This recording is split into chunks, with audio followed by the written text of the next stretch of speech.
Šiandien visas rytas toks, kad atrodo, tai saulė šviečia, tai dangus nerimsta ir nori prapliupti gerokai.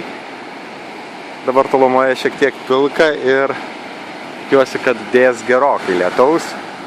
Ir bus galima ne tik vandenyje išsimaudinti vandenyne, bet ir lietuje, nors kitame krante pakankamai ryšku. Tačiau pažvelgus į dešinę pusę atrodo, kad ten lyja.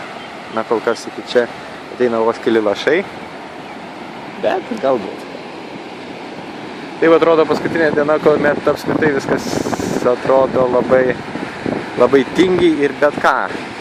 Net nesinori daryti ir galvoti apie tai. Tai turbūt geriausia, ką galima padaryti paskutinę dieną, tai yra tiesiog tupėti pajūryje ir bandyti dar šiek tiek apskrusti.